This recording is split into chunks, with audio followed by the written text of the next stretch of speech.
It's so great to be here, and thank you everyone for joining us. I've been really looking forward to this session. As mentioned, my name is Jason Serrato. I'm the Vice President of Market Strategy for Eightfold. I've been in the HR and HR tech space for over 20 years in a variety of roles. I've been a former talent executive. I've been a former industry analyst. I've been a former Eightfold customer and now have joined the Eightfold team leading market strategy.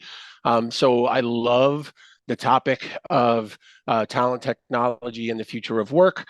So I've really been looking forward to this session, and I'm so excited to talk about the 2024 Deloitte Human Capital Trends Report with Sue Cantrell. As I've been reading through this year's report, there are so many intriguing topics that are very much aligned with what we are working on here at Eightfold. And as I've been traveling around the country, taking part in conferences and executive roundtables, I think there are a ton of findings in the research that are top of mind for HR leaders and the attendees joining us for today. So without further ado, I'd like to introduce Sue Cantrell from Deloitte, and welcome, Sue. Thanks so much, Jason. Thrilled to be here. And yes, a quick introduction to myself. I lead thought leadership, which is what we call eminence at Deloitte. So I have 25 years of experience in workforce and talent consulting. I was actually one of the primary lead authors on this year's Human Capital Trends Report produced by Deloitte. It has a long history. We've been doing it for a number of years. It's one of the longest longitudinal research studies in our space of talent and workforce human capital area. So thrilled to talk to you about this year's report and some of our research findings. I have several of the previous years saved on my desktop and refer to them often throughout the year. So excited to look at this year's report. So good to hear, Jason. So this year's report we call Thriving Beyond Boundaries, Human Performance in a Boundaryless World. And we hope this will kind of come to life for you as we walk through the content today. And I'm going to start with this idea of boundaryless. We actually introduced this concept last year. And when we think about it, the world of work is becoming increasingly boundaryless, right? Work is no longer defined solely by jobs. The workplace is no longer a specific place. Many workers are no longer traditional employees. And this has just accelerated over the past year as Gen AI has really come onto the scene in an incredible way. So as we dug into the research into how work is becoming boundaryless, it became clear through the research that the human element is increasingly important. And this thread of human performance kind of runs throughout all of our trends this year.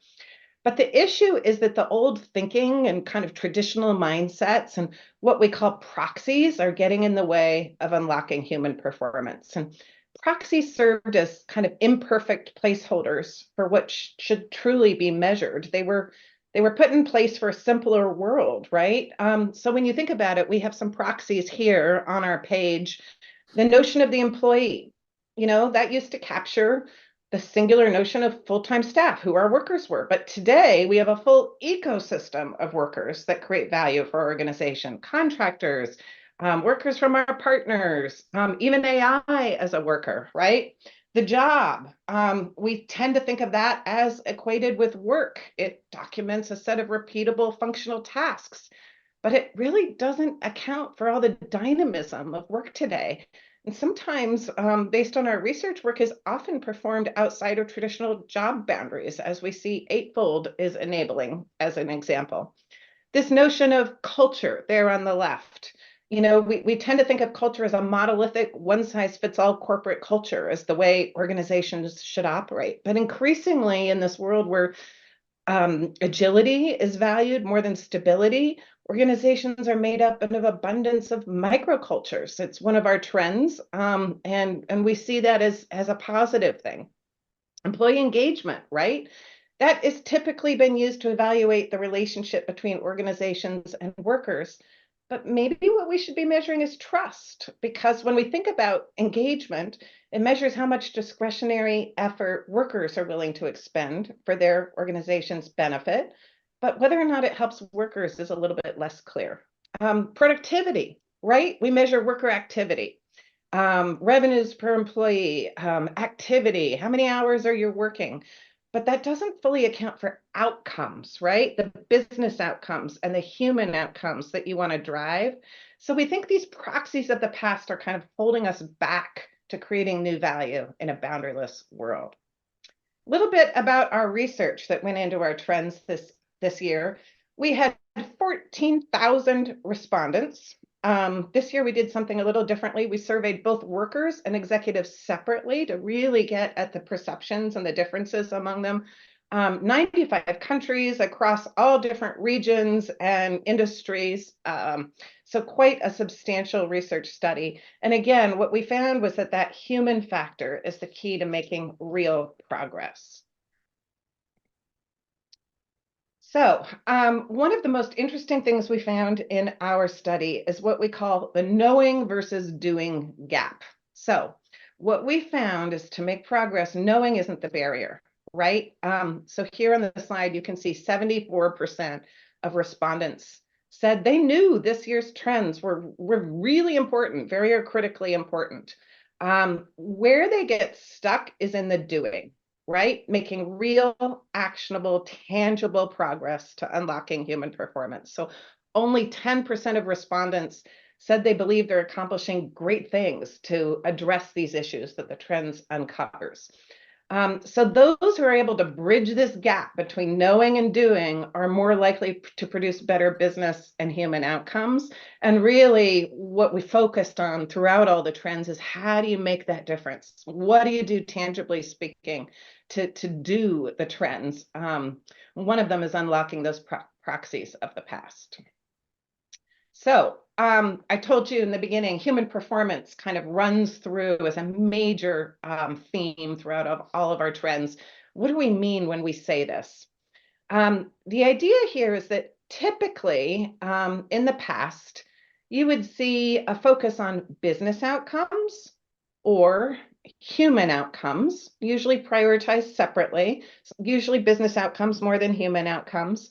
But the big difference here is that multiplication sign instead of the or. So we define it as human outcomes times business outcomes equals human performance. They're mutually reinforcing cycle, right? So when I say human outcomes, I mean things like better well-being, opportunities for development and advancement, skill development and employability, finding meaning in work, equity, all of those things that create value for humans as human beings.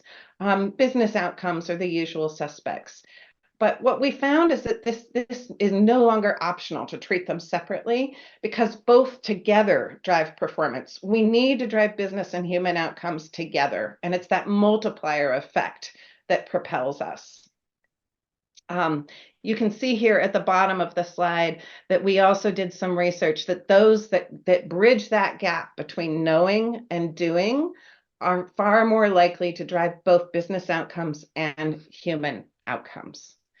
And I'm going to turn it over to Jason and see. I think that this notion of human performance really resonates with what Eightfold does and many of its solutions.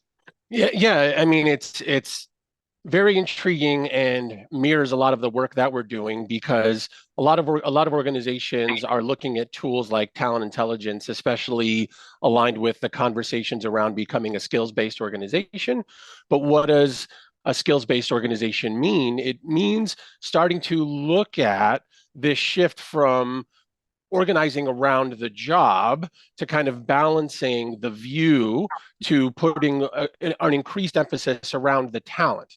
And if you can click forward, Sue, you'll see we've done a lot of work historically around organizing with skills mapped to jobs. And yes, you need that for how you organize and you report and how you audit.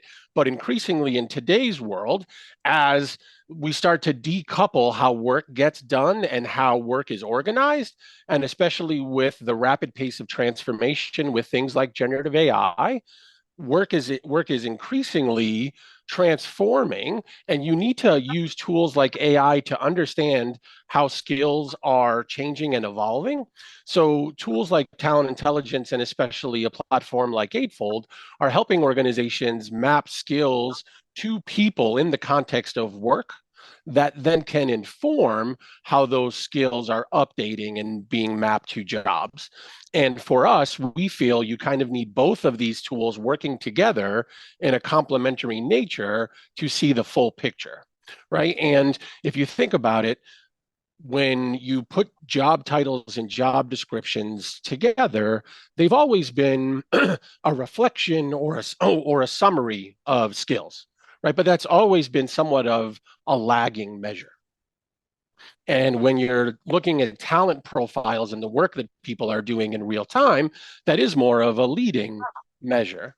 But in today's world, especially with all of the new skills that are emerging and how our work is changing so rapidly, that lag is getting broader faster. So the use of AI and skills and talent intelligence is helping organizations keep pace with understanding the world around them in real time to then kind of embrace this chaos of how do I plan for tomorrow while still operating for today? So when you talk about building the future of work in this increasingly boundaryless world, it very much resonated with me and was somewhat music to my ears because it's the work that we're doing every day in helping organizations prepare for how to manage and operate and think differently, because a lot of these constructs and fence posts that we've used to organize around are becoming increasingly less reliable as the world of work is moving faster and things are starting to decouple. So that's why I was looking so forward to having this session and talking with you. And when I saw the research get published, I quickly downloaded a copy and started reading through it because it resonated with me because it aligns very much with a lot of the work that we're doing. If you could advance to the next slide. I also think it speaks to a lot of how our tool is built. So you talked about this mutually beneficial relationship of benefiting the employee and the organization at the same time. And there's this hot discussion of talent intelligence in the HR space and in the HR technology world. And what does it mean and what does it do? And one of the phrases that often comes up is talent intelligence is often seen as a win win for the participants in an organization.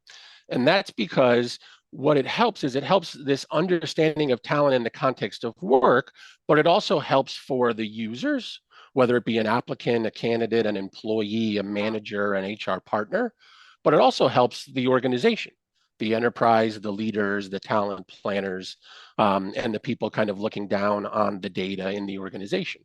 And in our system, the way Eightfold organizes this is we have three elements of data. We look at the enterprise data, we incorporate market data and public information, but then also user interactions from people operating on the platform. And we take those three elements of learning and feed that into our deep learning AI engine. And on the other side of that, you have benefits for how this provides intelligence for the individual, whether it be AI matching for an improved candidate experience or career development with career pathing and guidance or upskilling or mentor matching, but also organizational intelligence around career pathing or skills-based planning or talent marketplaces or succession planning that gets deeper in the organization and isn't just for the top 200 or managers and above. So this really becomes this dynamic um, continuously learning type of an approach that is learning in the context of work in real time, preparing for the future. So as I was looking over the report and talking about some and learning about some of these trends, it was really exciting to see how this aligns with a lot of what we're working on and a lot of what some of the customers using Eightfold are benefiting from. Great examples, Jason, of both like boundaryless in play in real time and this dynamism of work, right? And that notion of human performance, of individual intelligence, organizational intelligence, working together to create outcomes for both people and for business. Thank you. So I thought I'd do a quick overview of this year's Deloitte Human Capital trends, and then we're going to zero in on a couple for today. So introducing our trends here. Our first trend is set over to the left. It's called human sustainability because it's one of the trends that zeroes in on that human outcomes lens. It really sets the stage, one of our anchor trends for human performance. So what do we mean by human sustainability? Basically, it's the ability to create value for people that an organization interacts with or touches as human beings. And that's very different than value for people as employees or as workers, right? So some examples would be leaving them with greater health and well-being as a result of your interactions. Something Eightfold does very well, leaving them with stronger skills, helping them learn, helping them develop, which can lead to better, good jobs, better employability, keeping on top of all of those fast-moving skill changes, opportunities for advancement, progress toward equity, increased belonging, heightened sense of purpose and ability to have meaning. So human sustainability really delves into this trend of we need to put those human outcomes in that multiplier effect so that we can multiply our business outcomes. And it really shines a light on kind of the S part of ESG, if you will, and makes it really actionable. Our next trend is called Beyond Productivity. And really, this explores the fact that we probably need new metrics beyond traditional productivity metrics. I mean, when you think Yes. about it, they've been around since what? The dawn of the Industrial Revolution, right? For a Right. Correct. mechanized world, mass production. And our world, as Jason was talking about, is so much more dynamic and fluid and agile than that today. And we don't necessarily compete on scalable efficiency anymore either, right? So what kind of new metrics can we have to measure those business and human outcomes? And as Jason was alluding to, what kinds of new sources of data and intelligence can we have that AI can help us with to make this shift of measuring outcomes rather than those activities, which are typically around productivity? Our next trend, and I am going to dive into this in a little bit, is called the transparency paradox. And this really highlights the fact that with all of this emerging technology, nearly everything in the world is transparent today. And because of this kind of new advances in transparency, it might not actually build trust because the common assumption is that the greater transparency, the greater trust. It's a much more complex relationship now, now that nearly everything can be made transparent. So we'll delve into that in a little bit. We're also going to talk about imagination deficit and digital playground today.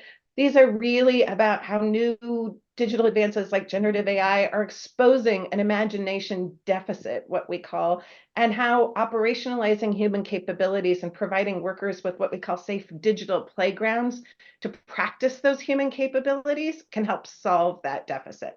We'll go into that in a little bit more in depth. Workplace microcultures. This is delving into what I talked about earlier about that proxy of like a single monolithic culture. What we're finding is that organizations that embrace microcultures that are still aligned to organization-wide values, that's important, but it's the nuances between the ways you work that can create better agility, autonomy, better workforce experience. We're also going to talk a little bit about boundaryless HR today. How is HR evolving to support human performance? And we really see it moving from kind of a specialized, often siloed function to a boundaryless discipline that's really co-created with the people and business and communities it serves. And then we talk about leadership implications for the C-suite, for the board, around how you move to action and bridge that knowing versus doing gap. So I really encourage you to read this year's trends. And today we're going to focus on just a few of these, 4 of them. And we're also going to talk a little bit about how, Jason is seeing these come to life in Eightfold's solutions. Before we go into the trends, wanted to talk a little bit about Gen AI. So we made a conscious decision that Gen AI is so important. You can see its impact here. It is a deep impact across so many different domains that we really threaded this notion of how Gen AI is changing things throughout all of our trends rather than zeroing it on a specific trend. It should come as no surprise to you on this slide. You see nearly everyone is exploring it now. Many are increasing their AI investments. And what's the impact? Well, of course, we know massive transformation of the work we do across all types of workers, right? It's knowledge workers in particular. Many of our tasks will be able to be automated by generative AI, and it's tasks, not jobs, big distinction there. Generative AI can help us do the work we do better and faster, and with the ability to improve human performance. So some studies have shown that Gen AI improves a highly skilled worker's performance by up to 40% compared to those who don't use it. But we need to think about how we're measuring performance. Is it speed? Is it moving the dial on those outcomes we're talking about? Obviously, skills are rapidly changing as a result. We'll talk about the need for human capabilities when we speak of the imagination deficit. Lots of risks involved. Can we trust it? Is it hallucinating? It has risks of inequalities. And then early career development. Workers who are less skilled stand to gain a lot from generative AI and helping them to quickly develop skills. But some research, on the other hand, is showing that AI is eliminating some of those entry-level roles. So we need that kind of early career development, different way of doing it. Jason, any comments on what you're seeing with generative Yeah, AI?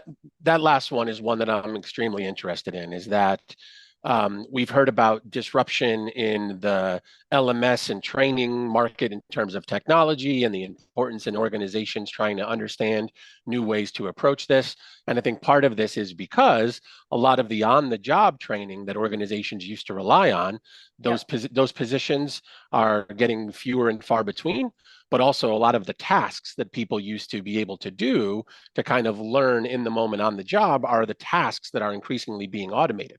Right. Yep. So we need to get creative and figure out new ways to coach and train and teach people to ramp them up into what those new roles of the future are, because in many cases, the entry point for where people will be joining the workforce is much more advanced than it may have been before.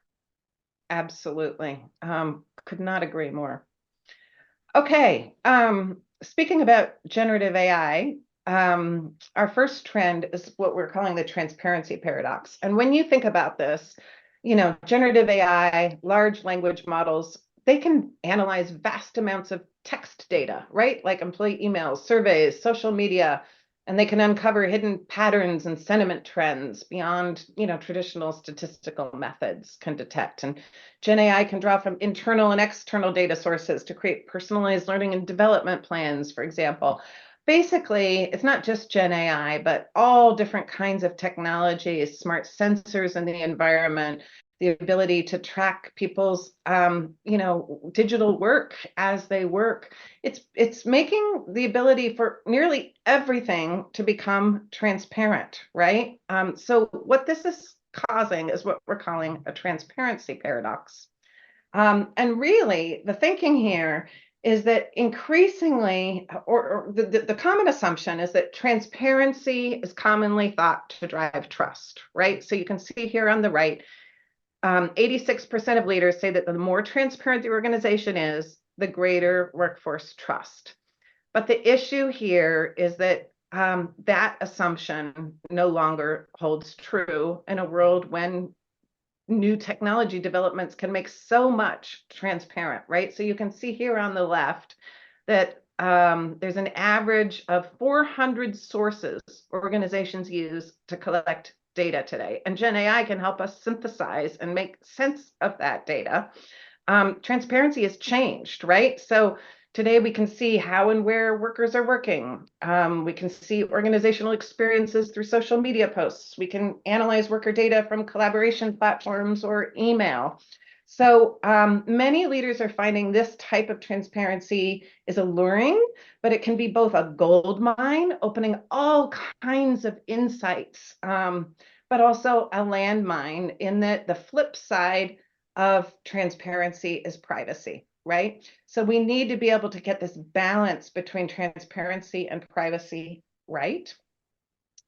And so in our report, we really talk through what are some of the principles that you should use to think through when something should be made transparent versus when something should be made private. What do you share? So we talk about being able to look at the what will be made transparent. Leadership priorities and goals, that's traditionally been what we think of transparency. Absolutely, that will drive workforce trust. We have lots of research to back that up. But research shows that details about creative processes might not drive the trust that you want. Why is it being made transparent? This is particularly important. If it's to create better outcomes for workers, then that's probably a go. But if it is used for surveillance or has any kind of punitive consequences, like used in performance management or the like, then we tend to not want to make everything transparent. A good example of this is on the right. There's a British multinational retail distribution center, and they basically had cameras in the distribution center, and then they had AI track the movement of workers on the floor in relationship with equipment, and it identified unsafe events, and that resulted in 80% reduction in safety incidents in the first 3 months. That was done with the why of creating better outcomes for workers, and it had nothing to do with surveillance. We have all kinds of principles for responsibility, like opt-in. Let people decide if they want their data to be transparent. Some data is more sensitive than others, right? So data on people's emotions is much more sensitive than data on people's skills, as an example. So anything you want to comment on, Jason? Yeah, yeah. With This has been a hot topic of discussion at a lot of the roundtables and conferences I've been attending. And part of the concern is what happens when people have so much information at their fingertips. And let's take what could be a somewhat safer example closer to home in the talent space, right? So personalized career guidance, right? What happens when people can see where they can go in an organization? And now that they can see where they can go, what happens when they're just not getting there? Right. And this is of concern for some talent leaders and some managers. And, part of this is, you know, the technology doesn't replace the human element of the management discussions. It doesn't replace the element of human performance. And this is what's so important around training and leadership coaching, right? There's the value of the visualization of the possibility through data, but on the other side, there still is execution in real life, right? And there's meant to be discussions that still need to be occurring along the way. So this is the balance of the capability of technology, but then the role of people and leadership and the organization and culture working together. So when you talk about human performance and business outcomes and creating this culture of working together, and part of this, aligns with this concept of the transparency paradox, right? What happens when you have so much information? How could it potentially be turned into a negative? You need to train managers and have conversations and be able to have discussions where you can turn it into a positive. Absolutely, absolutely. That human element is so important in making decisions, right? It can't just be the data or the AI. Thank you, Jason. Speaking about AI again, imagination deficit. Basically, here we're talking about how new digital advances like generative AI are exposing the need for and the lack of things like imagination, curiosity, empathy, what we call human capabilities. So when you think about it, for example, with generative AI, we need to be able to ask the right questions, right? That requires imagination, right? And as Jason alluded to earlier, when so much of our work, some of our easier tasks are automated, what's left over, right? AI is becoming increasingly better at replicating the functional and technical aspects of work. So much of the differentiation going forward is going to come from what humans do or evolve to do, not just the technology, right? And that's putting this premium on imagination, curiosity, empathy, human capabilities. And we also need to be able to have imagination to reimagine our work in the future due to new technical advances? It's changing rapidly, right? So we asked workers, and 76% of workers say it's important for their organization to help them imagine how their job may change in the future as a result, for example, of new technologies and using generative AI. But only 43% of organizations are helping workers imagine how their jobs may change. So we need to be able to cultivate that ability for workers to kind of co-create what is going to be my new role, what is going to be the new work. We rather than a top-down kind of thing, work is too dynamic today, and we need to do this together. And for workers to be able to do that, they need imagination. So 71% of organizations said their organization's plans for generative AI include using it to advance those human capabilities, which I found to be really interesting, right? When you think about it, generative AI can improve creativity if used the right way, right?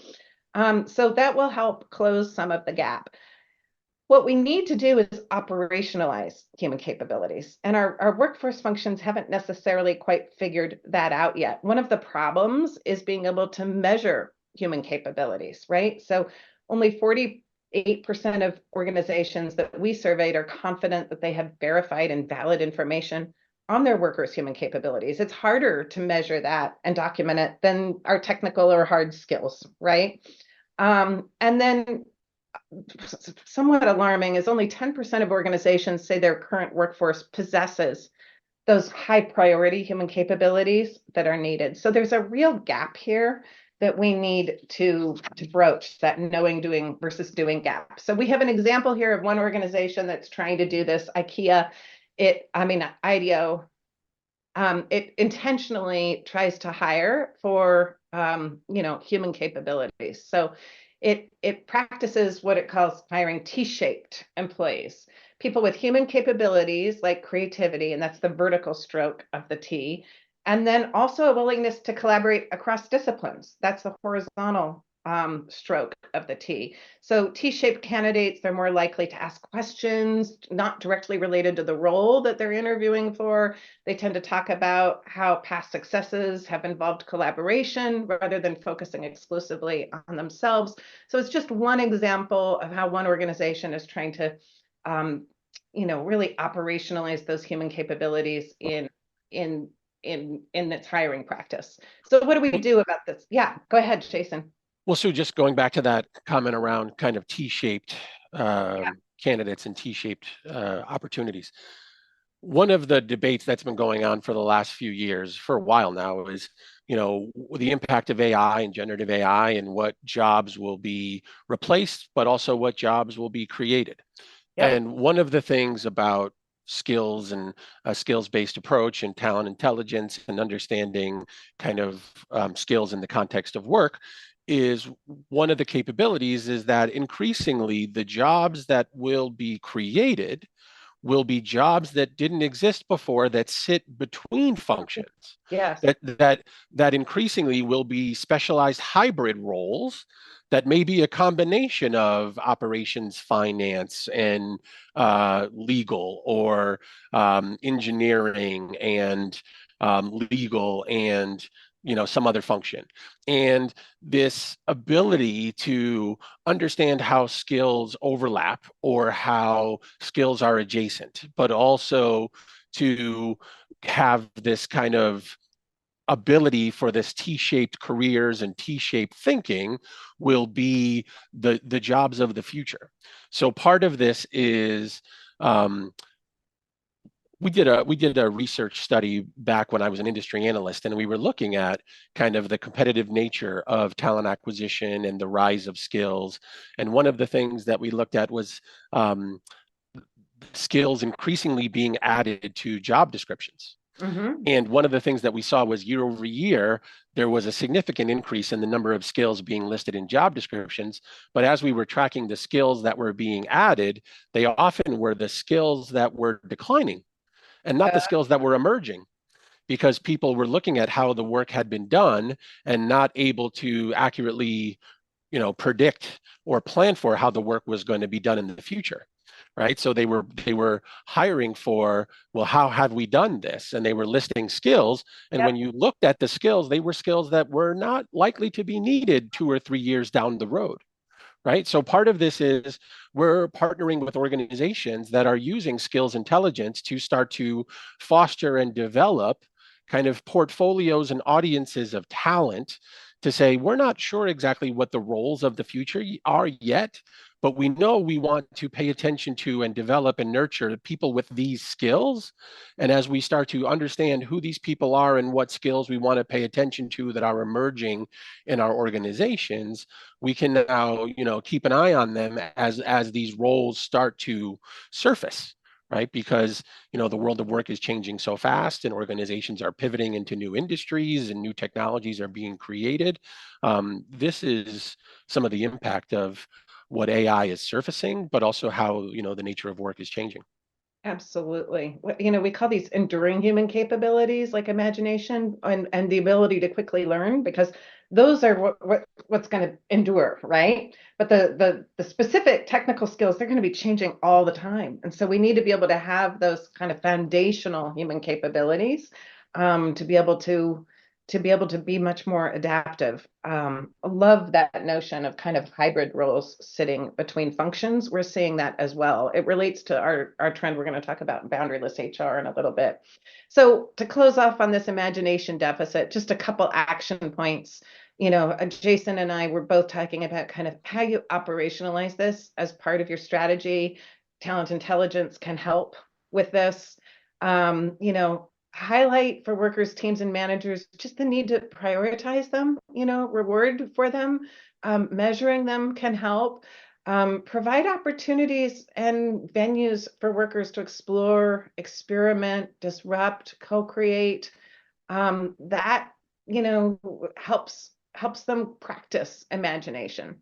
We have one quick example of IKEA here on the right, which basically they, like many organizations, put AI in their call center to help be able to answer calls. But what they did then was they shifted those call center roles, to focus on creativity and human connection. What they did was they turned them into interior design advisors, right?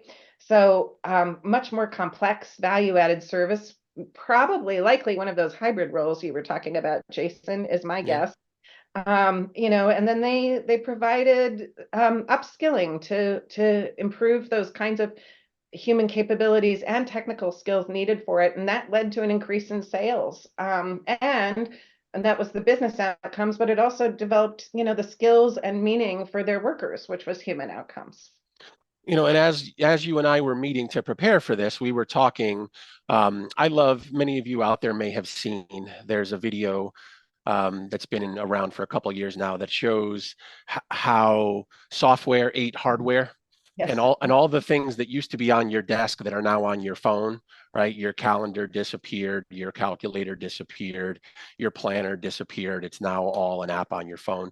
Well, what's happening now is AI is eating software, right?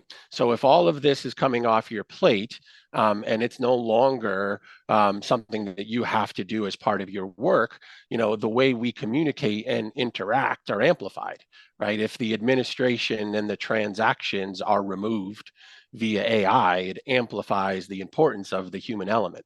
So that's where the imagination and the creativity come into play. And also, if we are now increasingly all becoming prompt engineers for our own AI virtual assistants, we need to be creative communicators for how we diagnose, direct, and define scenarios and problems, Yep. right? So, we've always been talking about soft skills. Well, increasingly, soft skills become power skills, right? So, this imagination deficit is something that's a muscle people have to build. Absolutely. It's the muscle. Yep. And one way to build it is what we call digital playground, which is kind of a fun term. Basically, what we mean by this is like a safe place that's digitally enabled to let workers experiment and play and try new things, and learn how to ask those questions of generative AI. So you think about things like being able to have generative AI sandboxes, for example. Let's let workers experiment, figure it out, try, in a low stakes environment. It includes things like digital twins. So we know that we've had digital twins of physical spaces for a long time, and then we can kind of play and optimize and scenario model. If we change this, then what will happen? But we're seeing the emergence of digital twins of the workforce as well, where we have an understanding of kind of the workforce elements, and then we can play and experiment and scenario model with digital twins of the workforce. It includes virtual reality. It includes advanced analytics. Basically, it's a safe space for workers to practice those human capabilities, practice the use of new technologies in a safe, low risk environment. So one of the reasons why we advocate this is because, as we know, Jason alluded to this earlier, there's a lot of fear and some anxiety about, AI taking over some of our tasks, changing our roles. 75% of organizations intend to accelerate their use of AI over the next 5 years. But we need to be able to help people, learn how to adapt, right? And so it's a time of disruption. It's a time of possibility. And so we need to be able to help workers have that imagination to figure out how to adapt, use AI, use these new digital tools. It's a way of helping close that gap here that's on the slide of the fact that only 13% of workers have been offered AI-related skills training in the past year, right? There's a big disconnect. We're moving into AI. We're not offering training. Let's give them a chance to just get in there and try it. The best learning sometimes is by doing. So we suggest digital playgrounds as a way to do this. So some of the actions we suggest for digital playgrounds: democratize access to new digital technologies to let people play. Encourage play. Let them play around with it. I mean, the best example is those generative AI sandboxes. I don't know about you, Jason, but I've been playing. I have some learning curves to go up, but you can't do it unless you're actually trying to figure it out and learn by doing. Connect play to work. Think about what problem sets are relevant to the organization and where engagement with the playground can be designed into daily work. Use digital playgrounds to co-create. What are your new roles going to be? What are your new tasks going to be? Figure out, use them as a way to co-create with workers what work will be in the future. One of the examples we have here on the right is of a digital twin. The Vancouver Airport Authority basically created a real-time, live, interactive representation of its airport. And they did this with the express notion of being able to have people experiment in it. So it's a mix of virtual space with data collected real time from sensors, from the Internet of Things. And then data is used to inform daily decision making and collaboration. So it has multiple uses. For example, it supports worker training, right? And it supports testing of new methods. It has data about passenger demand that helps staff forecast wait times and identify potential processing issues. And that allows workers to better provide service to passengers. So it has all these uses. It's democratized. Workers can get in there and play with it, experiment. In my human resource development days, which were pre-digital and pre-AI, this was referred to as trying to create learning laboratories. Yes. Digital playgrounds sound much cooler, right? And thinking about, this kind of job-centric to talent-centric approach, we've been thinking about employee experience, for the longest time. And what I've been saying is using talent intelligence and skills, we're trying to get at an understanding of talent through a deeper lens. And from an employee experience perspective, we've often been focused on experience at work, right? Doing employee engagement surveys and trying to get at sentiment. And now from a skills perspective, we're trying to look at experience from work, right? Am I developing skills that are meaningful to me? Does the organization know what skills I have to offer? Do I understand how my skills align to where the business is heading and how I can contribute? And then there's also a key component is what is my experience with work? right? What digital tools do I have to work with? Do they allow me to do my job efficiently, or am I toggling back and forth, and does this create inefficiency? So all of this is creating a whole new world in which we're going to get our jobs done going forward. Yeah, yeah. And especially with generative AI, when you think about it, it's the first really democratized AI we've had, right? Yeah. That we put it in the hands of workers. Our next trend is called boundaryless HR. And the idea here is that, in order to move the dial on that human performance, business and human outcomes, we kind of need to rethink what HR or people expertise is. And the notion is that we need to move from kind of a specialized, oftentimes siloed function to what we're calling a boundaryless discipline. And discipline is very different. It's the people expertise, no matter where it might sit. It might sit outside of HR. Certainly, HR has it as well. That's co-created and integrated with the people, business, and community it serves. So when you think about it, HR as a function has made a lot of progress in the last 5 years around integrating within the HR function, right? We have the product operating model, we have more integrated centers of excellence. There's all kinds of operating models, basically with the intent of better integration internally within HR. But the next phase, we think, is to become better integrated with the rest of the business, with our workers, with even outside of our business, with end customers potentially.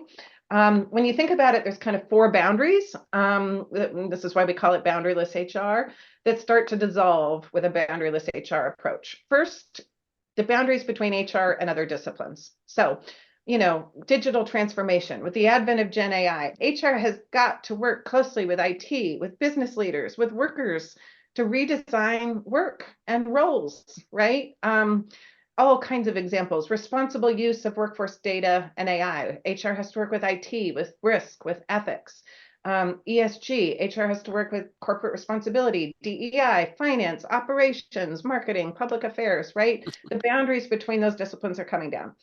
Second boundary areas between HR and workers and leaders and managers. Rather than owning the discipline of people, HR co-creates that discipline and cultivates it across all roles in the organization. Third boundary is those boundaries that equate the notion of jobs to work and employees to workers, right? HR has traditionally managed employment. You see this here on the left side, the third one down. Instead, we need HR to orchestrate work. And I mean, this was the slide that Jason was showing earlier, right? It's not about just jobs. It's about orchestrating skills and matching them to work. And some of those skills could come from outside of the organization. They might be extended workers from your partners, right? So that's a big shift. And then the fourth boundary we talk about is the boundaries between HR and external organizations. Do we need to think about how bringing in the end customer perspective, outside parties like educational institutions, partners, government organizations, trying to have a voice in terms of regulations and the like. So there are basically here 5 big shifts that we see is driving the need for a boundaryless approach. Being able to unlock human performance is going to absolutely require a boundaryless HR approach. When you think about it, the rubber hits the road with the manager. The manager needs that people expertise to be able to unlock business and human outcomes. Elevating human sustainability, to be able to focus on those human outcomes. It's not just an HR responsibility. I spoke about orchestrating work, being able to shift from aligning HR practices to the business strategy, which is like HR business partner, as a strategic partner, to really driving business transformation and shared outcomes. People expertise is so important today in terms of competitive advantage that we need to be joined at the hip with strategy. And then finally, from HR kind of managing worker compliance to managing and mitigating workforce risk. So on the right, you see only 15% of executives strongly agree that the organization values the work performed by HR. Probably not a surprise. We think being able to shift to a boundaryless HR approach will help unlock that. So, of course, Boundaryless HR has AI at the center. 52% of HR executives said that generative AI would be disruptive to their role this year. Here are some examples right on the left. Beyond just doing things faster, like creating first drafts of job postings, generative AI can give HR professionals greater insights. But most importantly, I think it can dissolve those boundaries between HR and workers and leaders. In some ways, it can put people, tools, and decisions in the hands of them. So a couple of examples on the right, IBM, for example, uses AI tools to help managers make better people decisions and spot issues like attrition risks. So it's giving the tools to the managers, right? It even helps suggest pay and identifies pay gaps. Google Cloud managers use people dashboards provided by HR to share insights on organizational health and performance, and they plan to embed AI in the future to model changes to things like team structures or roles. And basically here, just wanted to highlight that AI is doing more than just automating and augmenting today with generative AI, right? That's what we've heard. It's either automating the tasks we currently do, augmenting is supporting HR professionals to improve their effectiveness, work outcomes, and workforce experience. But it's also going to offer new opportunities for HR to do new things in the future in two ways. One is what we call extend, where AI performs activities humans are unable to perform or scale due to that inverse relationship between manual work effort and return on investment. So things like we can now deliver personalized onboarding experiences down to the individual level, right? We couldn't do that before. Also create. So humans need to develop new skills and take on responsibilities to design, build, test, deploy, monitor, and maintain AI solutions. And maybe HR is going to be involved in that, right? Are we going to need to monitor AI outputs to, identify and resolve unintended issues? Are we going to conduct prompt engineering and fine-tune AI solutions to improve their solutions? And lastly, just wanted to do a couple actions on taking a boundaryless approach. I talked about how important it is for managers to become people leaders and have that people expertise, combining business data with workforce and HR data, and having shared metrics across functional areas. Creating cross-functional teams or even cross-functional integrator roles. We see that with chief experience officer, which is workforce and customer experience as an example. Co-create with your workers, put those tools in the hands of your workers, pursue collaboration and partnerships with external entities. And I'll just give you a brief example. Johnson & Johnson's HR decision science team, they're integrating all of this finance, operational, customer data, and workforce data to make better end-to-end workforce decisions. And they're bringing cross-functional teams together. They have not only HR folks, but people from all across the organization in their decision science team. So that concludes our trends, and I'll hand it back over to Juanica to see if we have any Q&A or to close us out. Yes, Jason and Sue, thank you so much for your enlightening presentation. As we begin to take questions from our listeners, of course, you can use your Q&A section to ask questions of Sue and Jason.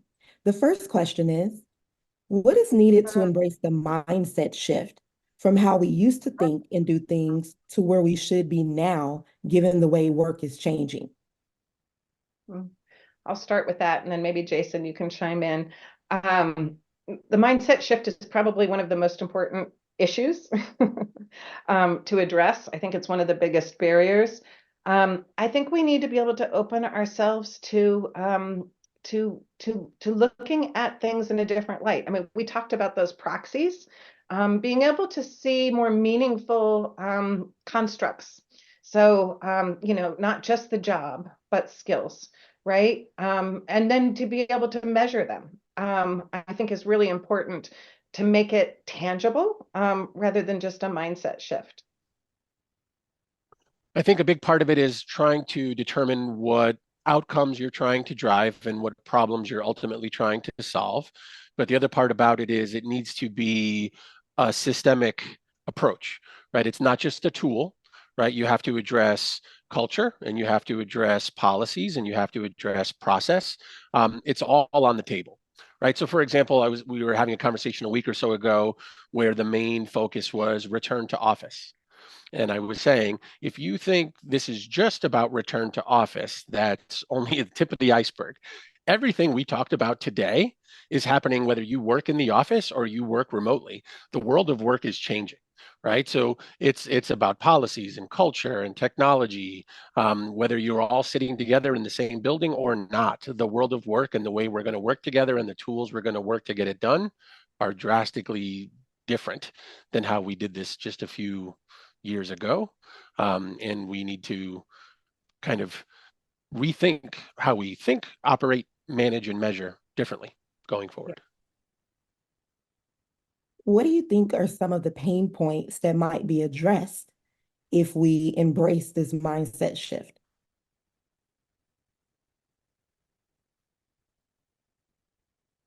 I think some of the pain points are I think probably the most important pain point is not knowing where you're going. You know, you need to be able to have this sense of what outcomes you're trying to drive, echoing part of what Jason said, to be able to then move in that direction. And then I think one of the pain points we've seen, going back to that measurement piece, if you don't have the measures to help guide you to where you want to go, which is why we wrote that beyond productivity trend, it's really hard to guide yourself there. And luckily, new advances in technology are helping us better measure things so that we can move the dial on those outcomes we want to achieve.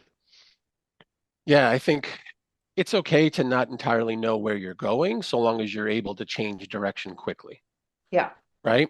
And business agility requires talent agility. And a lot of the conversations around talent agility ultimately lead towards a conversation around skills, right? Because you need to understand what talent you have and what skills they possess to try to figure out what the work is going to be. Because ultimately, if you're going in a different direction, the work may be very different from the work they're doing today. So, part of how this may help alleviate some of the pain is you may be able to change direction very quickly and avoid going down the wrong path for too long and get caught, flat-footed or get caught with some sunken costs or some bad decisions. Absolutely. And thank you so much for sharing those reflections because the future of work truly is talent centric. So it's important that we all think differently and understand talent intelligence to help us multiply human and business outcomes. Just a reminder to our HCI members, today's webcast has been approved for HRCI and SHRM credit, as well as for HCI recertification. Your credits for attending this webcast will soon show up in your My HCI profile under the transcript tab. While you're there, don't forget to check out hci.org for even more insights, as well as information on our certifications, virtual conferences, premium membership, and more. I'd like to say one more thank you to our presenters today and to the good people at Eightfold. And I'd like to also thank you, our webcast viewer. Thanks for spending an hour with us. We'll see you next time.